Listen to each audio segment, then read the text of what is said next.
जाता है कि श्रद्धा में खूब ताकत होती है, और जब श्रद्धा का विषय हो ना, तो हम कहीं किसी और नहीं भागते, बस उसी के ऊपर श्रद्धा कर देते हैं। जैसी अखूट श्रद्धा है छोटे से बच्चे को उसके माता के पिता के ऊपर, और जैसी अखूट श्रद्धा होती है एक शिष्य को अपने गुरु के ऊपर। जय जिनेंद्र मित्रों, मैं हूँ पूर्वी और आप सब सुन रहे हो जैन पाठशाला बाय पूर्वी। मित्रों, लगातार हम भक्तांबर की कहानियाँ सुन रहे हैं। आज तक आपने भक्तांबर की 7 कथा सुन ली है। आज हम बढ़ते हैं 8वें श्लोक की ओर।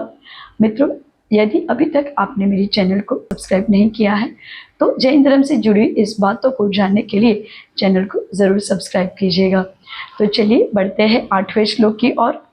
मत्वेति नाथ तव संस्तवनं मयेद मारभ्यते तनुधियापि तव प्रभावात् चेतो हरिष्यति शतान्नलिनी दलेषु मुक्ता फलद्युतिमुपैति ननूद बिंदु। मित्रों, भक्तांबर का ये जो 8वां श्लोक है ना, वो सर्वा अरिष्ट योग निवारक स्तोत्र है और इस स्तोत्र का बड़ा महत्व है।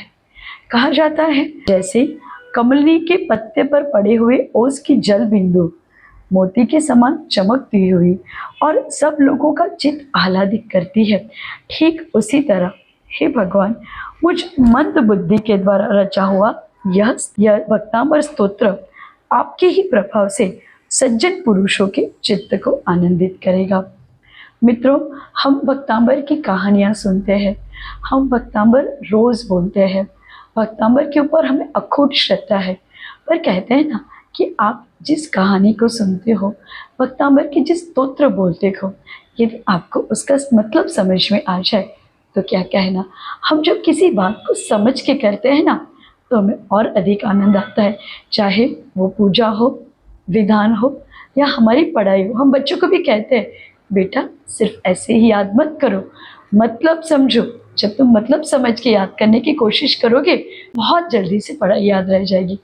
ठीक इसी तरह हमारे गुरुवर, हमारे महाराज जी कहते हैं कि आप सिर्फ स्तोत्र को ऐसे मत पढ़ो, पढ़ने के साथ उसका मतलब समझो, उसकी गहराई में जाओ, फिर देखो वो स्तोत्र आपके लिए कैसे चमत्कारी बन जाता है। ऐसा ही चमत्कारी बन जाता है जैसा कि स्तोत्र बन गया है चमत्कारी धनपाल के लिए। मित्रों, भक्तांबर के लिए जब हम श्रद्धा की बात करते हैं ना, तो सबसे पहले तो हम नतमस्तक हो जाते हैं मानतुंगाचार्य की ओर। मानतुंगाचार्य को जब राजा जी ने बुलाया, बिल्कुल भी नहीं डरे, अपने भगवान के ऊपर अखूट श्रद्धा होनी थी और इसलिए तो वो 48 सालों के अंदर जाने के लिए तैयार हो गए। पर भगवान के प्रति श्रद्धा के बल से, अपने भगवान के प्रति जो उन्हें श्रद्धा थी, और उसी वजह से तो वो 48 तारों के अंदर चले गए। पर फिर भी मित्रों, वहाँ से बाहर आ गए, क्योंकि वहाँ जाते ही उन्हें आदिनाथ भगवान की स्तुति करना शुरू कर दिया, भक्तांबर की रचना कर दी। और मित्रों, उस समय रचे हुए इस 48 जो काव्य है ना, वो आज भी हमारी ज़िंदगी में इतने महत्वपूर्ण है। हमारी अलग अलग जो प्रॉब्लम रहती है, जीवन की समस्याएं रहती है, पढ़ाई की समस्या रहती है, नौकरी की समस्या रहती है, ऐसी सभी समस्याओं को दूर करने के लिए ये काव्य सक्षम है। चलिए कुछ बातों को हम जानते हैं भक्तांबर के बारे में। तो जानते हैं एक बड़ी सुंदर सी कथा, और कथा है धनपाल की। यह कथा हमें निष्काम श्रद्धा भक्ति का संदेश देती है।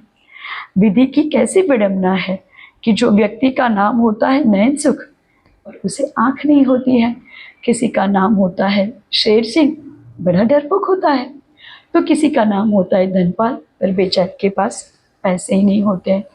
हमारी कथा के जो नायक है ना धनपाल, उसकी भी वैसी हालत थी।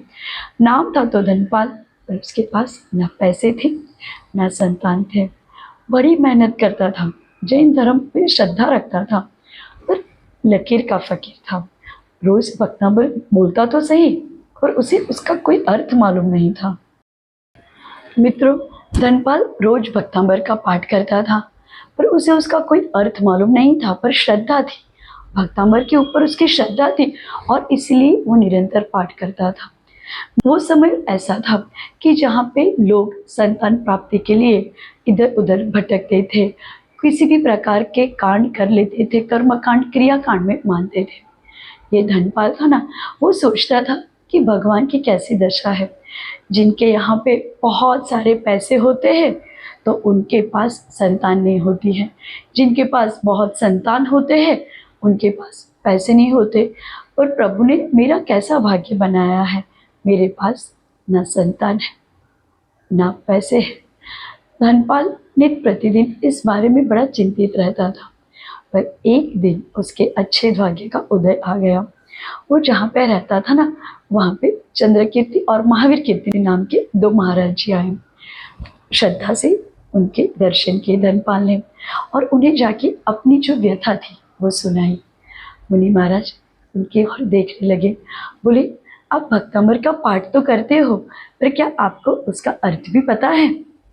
नहीं, धनपाल ने कहा, मैं किसी का अर्थ नहीं जानता हूँ। मुनिदेव ने कहा कि जब आप कोई स्तोत्र को पढ़ते हो तो आप उसको बोलते हो तो आपको ज़रूर पुण्य मिलता है, पर जब आप उस स्तोत्र का महत्व समझते हो, उसका जो भी अर्थ है वो समझते हो ना, तो उस स्तोत्र को बोलने की, उसको पढ़ने की आप में अनेक अनेक गणित ताकत आ जाती है। तो आपको क्या करना चाहिए? भक्तांबर के स्तोत्र को समझना चाहिए। मुनि महाराज ने जो ये धनपाल था ना, उसे प्रारंभिक भक्तांबर की जो कड़िया थी उसको समझाया, उसके मंत्र जाप, उसकी रिद्धि जाप वगैरह उसे समझाए। धनपाल नित्य प्रतिदिन भक्तांबर का पाठ तो करता ही था, पर अब साथ में उसने उस पाठ को समझ के उसका पठन करना शुरू कर दिया। धनपाल ऐसे रोज जब करने लगा ना, तो भक्तांबर की 8वीं गाथा है उसके ऊपर उसकी श्रद्धा बहुत ज़्यादा बढ़ गई और वो रोज श्रद्धा से, भक्ति से, विधि से इस पाठ को पढ़ने लगा। एक दिन जब वो ध्यान में था ना, तब उसके सामने एक देवी प्रकट हुई। देवी ने कहा, वत्स, मुझसे मत घबराओ, तुम जो भक्तांबर की 8वीं गाथा की आराधना करते हो ना, मैं उसी शब्दों की अधिष्ठात्री देवी हूँ। मुझे पता है तुम्हारे जीवन में दो बड़ी बड़ी बड़ी बड़ी उलझनें हैं। मैं दोनों का समाधान तो नहीं कर सकती हूँ, पर हाँ, तुम चाहो ना तो दो में से एक का समाधान कर सकती हूँ। धनपाल सोचने लगा, क्या करूँ? संतान मांगो, धन मांगो। फिर सोचने लगा, मेरे पास संतान होगी पर पैसे नहीं होगा तो मैं उनको कैसे खिलाऊंगा? यदि हमारे पास धन हो, हमारा पेट भरा हुआ हो, तो हम धर्म भी कर पाएंगे। उचित तो वही रहेगा, धन मांग लो उनसे। वो सोचने लगा कि यदि धन होगा तो मैं भगवान की भक्ति अच्छे से कर लूँगा, पुण्य कार्य में अपने पैसों को व्यय करूँगा, अपने जो पैसे हैं उससे मैं मंदिर बनवाऊँगा, गरीबों की सेवा करूँगा। कहते हैं ना कि बच्चे किस लिए चाहिए? वंश चलाने के लिए, अपना नाम बढ़ाने के लिए। तो मैं खुद ही ऐसे धर्म के कार्य कर लूँगा कि मेरा नाम अमर हो जाएगा। ऐसा सोचकर धनपाल ने हाथ जोड़े और कहा, मुझे धन की आवश्यकता है। अस्तु बोलकर देवी वहाँ से चली गई और उसके बाद धनपाल नाम का ही नहीं, सच में धनपाल बन गया। पर उसने जैसे सोचा था ना मित्रों, ठीक उसी तरह उसने अपने धन का उपयोग सही दिशा में करना शुरू कर दिया। मित्रों, वो खुश रहने लगा। अब उसके पास पैसे भी थे और वो खूब धर्म कर सकता था, पर उसने भक्तांबर का सहारा नहीं छोड़ा। नित्य प्रतिदिन वो भक्तांबर तो करता ही था। मैं आप सबसे भी कहती हूँ कि मित्रों, हम सब रोज़ भक्तांबर कहते हैं, रोज़ भक्तांबर बोलते हैं। हमारे शास्त्र में बताया गया है कि संस्कृत में भक्तांबर बोलने का सबसे अधिक महत्व है, पर हो सकता है आपको उसका अर्थ समझ में ना आता हो। आप भी यत्न कीजिए, प्रयत्न कीजिए, बैठिए, भक्तांबर को पढ़िए, उसके अर्थ जानने की कोशिश कीजिए। और जब कोई स्तोत्र को उसके अर्थ के साथ बोला जाता है ना मित्रों, तो उस वक्त आपको बहुत ज़्यादा अधिक पुण्य की प्राप्ति हो जाती है, आपकी श्रद्धा भी बढ़ जाती है। तो आपको भी ठीक उसी तरह भक्तांबर का नित्य प्रतिदिन पाठ करना चाहिए। मित्रों, इस भक्तांबर की कथा के माध्यम से हमें ये पता चल गया है कि जब हम किसी श्लोक स्तोत्र को पढ़ते हैं तो पुण्य कितना मिलता है वो तो ठीक है, पर जब हम उसको समझते हैं तो हमें सम्यक दर्शन की प्राप्ति होती है। उस श्लोक के माध्यम से हम भी भगवान की भक्ति में बड़े मग्न हो जाते हैं और फिर वही श्लोक, वही स्तोत्र जो हम पहले बोलते हैं, आज वो स्तोत्र हमें बहुत ज़्यादा सम्यक दर्शन की प्राप्ति करने में सहायता रूप बन जाता है।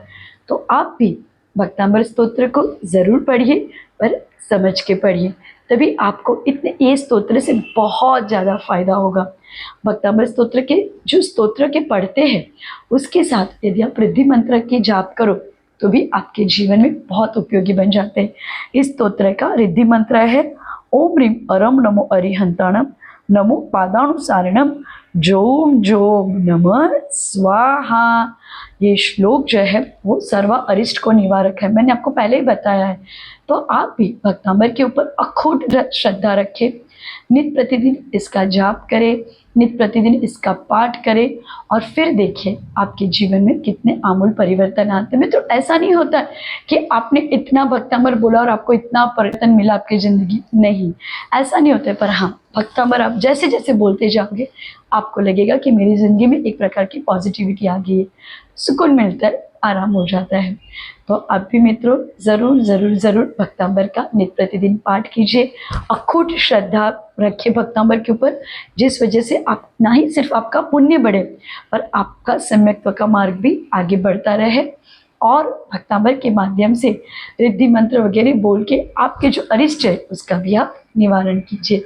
और मेरे साथ आप सब बोलिए जय आदिनाथ, बोलो जय जय वृषभ देव, सब मिल करो भक्तांबर का पाठ। तो बोलिए भक्तांबर स्तोत्र की जय, आचार्य मातुंगाचार्य की जय, आदिनाथ भगवान की जय। तो मित्रों, बस ठीक इसी तरह आप जैन धर्म से जुड़ी बातों को जानने के लिए हमारे चैनल से जुड़े रहिए। अगली कथानक तक आप तक सबको जय जिनेंद्र।